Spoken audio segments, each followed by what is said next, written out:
шинжилгээ ажил орно. Тэгэхээр яг азар бид нар за алт төсөндөө алт ундаа гээд арилжаанд ороод байх юм бол яг уу азанд найдаж ороод байх юм бол ганц хоёр удаа шиг гэж болох ч гэсэн урт хугацаанд одоо эрсдэлтэй урт хугацаанд одоо мөнгө алдах боломжтой байдаг. Тийм учраас яхахгүй шинжилгээний төрөлтэй шинжилгээнүүдээ бид нар шинжилгээний арга барилыг сурах одоо шаардлагатай байдаг гэсэн үг.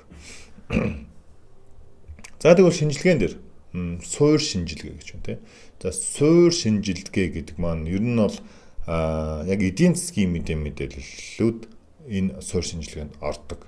За тэгээд яг эдийн засгийн шинжээч нар эдийн засгийн мэргэжилтэй хүмүүсийн хувьд бол яг суур шинжилгээгээр ихэвчлэн арилжаанд ордог хүмүүс байдаг. Зөвхөн одоо эдийн засгийн мэдээ гарах өдрийг хүлээж аваад яг тэр мэдээн дээр арилжаа хийдэг. За тэгээд тухайн мэдээг урьдчилан таамагладаг. За эсвэл мэдээ гарсны дараа тий жишээлбэл Америк нэгдсэн улс бодлогын хүүгээ өсгөжээ гэсэн мэдээ байх юм бол яг тэр мэдээ гарсны дараа яг мэдээний үр дүнгээс хамаарат одоо арилжаагаа нээдэг хүмүүс байдаг гэсэн. Тэгвэл дараагийн хүмүүс нь болохоор техник шинжилгээгээ барьдаг хүмүүс. За техник шинжилгээ гэдэг маань одоо энд харагдаж байгаа нэг ханшийн чарт гэж нэрлэдэг. Нэг өсөж байгаа, унаж байгаа нэг график байгаа сте. За энэ графикийг яг шинжилээд за одоо унах гэдэг шүү, одоо өсөх гэдэг шүү гэж одоо дээр нь янз бүрийн зураг зураад шинжилгээ хийгээд ингээд нөгөө нэг яг зөвхөн энэ ханшийн графикийг хараад яг арилжаа хийдэг тийм хүмүүс байдаг гэсэн. За миний хувьд бол яг өөрийгөө 100% техник шинжээч гэж хэлж болно. Миний хувьд бол яг суур шинжидгээг яг хардаг ч гэсэн миний арилжаанд орох үндсэн шийдвэрүүд маань зөвхөн техник шинжилгээнээс болж гардаг. Техник шинжилгээний үр дүн дээр суурилж гардаг гэсэн.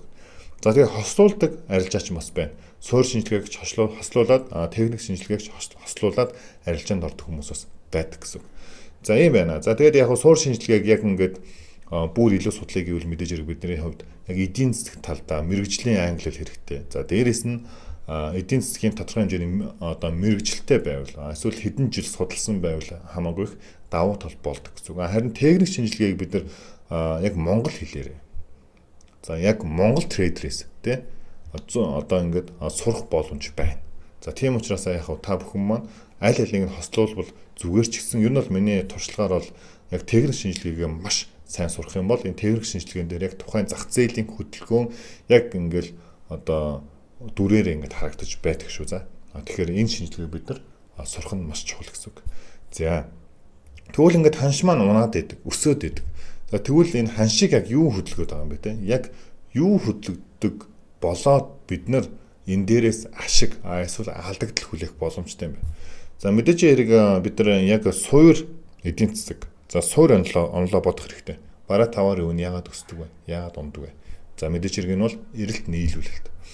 Америк доллар одоо маш ихээр одоо эрэлтэнд орох үед ханш маань өсөхнэ. За тэгээд Америк доллар унах үед за зарагдах үед ханш маань унана гэсэн үг байна залуусаа. За юм ээ. Тэгвэл эрэлт нийлүүлэлтийг одоо юу хамгийн хийгээд байна вэ гэхээр улсуудын төв банкуд. За мэдээж хэрэг анзаарах юм бол Монгол улсын за төв банкыг одоо юу гэдэг вэ? Монгол улсын төв банк гэдэг байна. Монгол банк тийм. Монгол банк маань Монгол улсын маань төв банк гэсэн үг. За тэгвэл энэ улсуудын төв банкуд за Америк ч юм уу тийм өөр юу гэдэг Швейцар ч юм уу тэгээ Австрали ч юм уу тийм эдгээр улсуудын төв банкуд нь мэдээж хэрэг маш их мөнгийг нааш нь цааш нь хэрэглэдүүлж байдаг. Үүнээс хамаарат нөгөө нэг ханшийн өсөлт уналт нь одоо бидэрт мэдрэгддэг гэсэн. За жишээлбэл бодъё л да.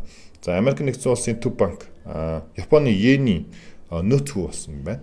За тийм учраас йен нөөцлөх хэрэгтэй байна мэдээж хэрэг. Тэгэхээр Японы төв банк руу ч юм уу тийм Японоос ойролцоогоор нэг за 3 тэрбум йен худалдаж авъя гэд за гүйлгэнд орсон.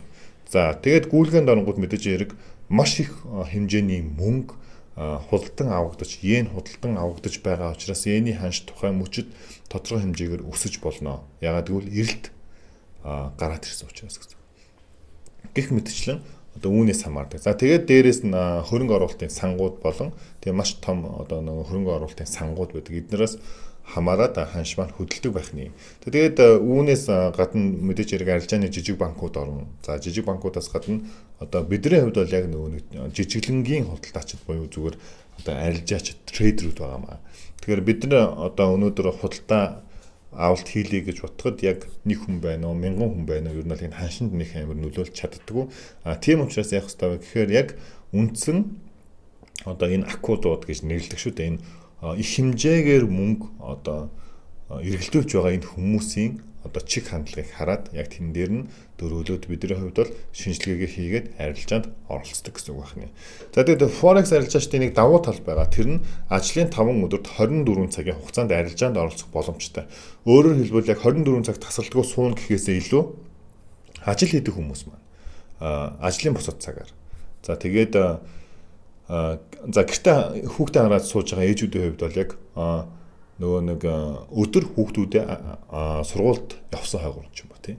За эсвэл орой хүүхдүүдээ онтуулсныхаа дараа ч юм уу гэх мэтчлэн одоо хүссэн одоо боломжтой цагуудад арилжаанд орох өндөр одоо боломжтой байдаг. За тэгээд хагас бүтэн санд нь амардаг гэхээр бидний хувьд бол нөгөө толгоогоо амраахаас гадна гэр бүлдээ цаг зарцуулах боломжтой болчихдог гэсэн үг.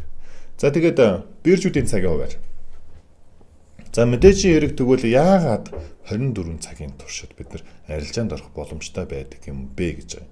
За тэгвэл үүн дээр бол яагаад гэвэл одоо дэлхийн өнцөг болон бүрт байгаа биржүүд маань нэг нь хаагдж байхад нөгөөх нь нээгдэж байдаг учраас 24 цагийн туршид арилжаанд оролцох боломж байгаад байна.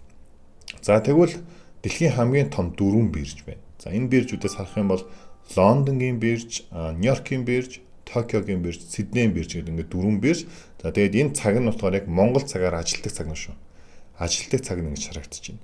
За тэгэхээр яг биржүүдийн тухайд нэмэлт мэдээлэл өгөхөд ер нь бол Лондон болон Нью-Йоркийн бирж дээр хөдөлгөөн хамгийн их байдаг буюу нөгөө нэг валютууд маань одоо за тухайн бараа таваарууд хамгийн одоо ихээр зарагддаг эсвэл худалдан авагддаг тийм цаг гэсэн үг. Ягаад гэвэл дэлхийн эдийн засаг одоо энэ Европ болон Америк хоёр дээр маш их төвлөрж байна гэсэн үг шүү дээ мэдээж хэрэг. За тийм учраас арилжаачдын хувьд ихэвчлэн Лондон болон Нью-Йоркийн цаг дээр арилжаа хийх нь маш илүү гэдэг. За миний хувьд бол ялангуяа орой нэг 4 цагаас нэг 12 цагийн хооронд арилжаануудаа ихэвчлэн хийдэг байгаа. За яагаад гэвэл энэ үед ханш маань хамгийн хүчтэй савлгаа орж ирдэг учраас маш хурдан ашиг хийх боломжтой. Эсвэл маш хурдан алдах боломжтой. Тэгэхээр бусад одоо Токио болон Сидней болохоор Азийн цаг гэж нэрдэг байхгүй. За Азийн цаг дээр бол хөдөлгөөн сансныг бодвол маш удаашралтай байдаг учраас яг нэг арилжаанд орчих юм бол яг ингээд чартаа хараад компьютер хараад суугаад авах шаардлага байхгүй. Тэгээд орхисон ч болно. Ягаад гэвэл нэг амар ашиг алдагдлал гараад байхгүй. За одоохондоо би та бүхэнд ингэж тайлбарлана. Ягаад гэвэл Forex-ийн анхан шатны мэдлэг дөнгөж авч байгаа учраас за дараа нь бүр гүнзгийрээд ирэхээр бидний хувьд одоо мэдээний арилжаа гэх мэтлэл үзэх үед тухайн одоо биржүүдийн цагуудын онцлогийн талаар ч юм уу идэх ярьж магадгүй байна. За тэгээд Forex-ийн анхан шатны хичээл маань ер нь бол энэ түрээд дуусч байна. За үүний дараа Forex дээр дараагийн хичээл маань Forex дээр ашиглагддаг нэршлүүдийг бүгдээрээ ярьчаад за энэ нэршлүүдийн дараа шууд програм руугаа одоо орно. Forex брокер дээр дансаа нэгээд тэгээд нөгөө нэг туршилтын дансаа нэгээд тэгээд програм дээр шууд ажиллахаа бүгдээрээ сурч. За тэгээд ямар ч гэсэн эхний хичээл ингээд өндөрлж гин анхаарлаа дуусна. Хүндээ баярлалаа. Тэгээд хоёр дахь хичээлээрээ уулзцгаая.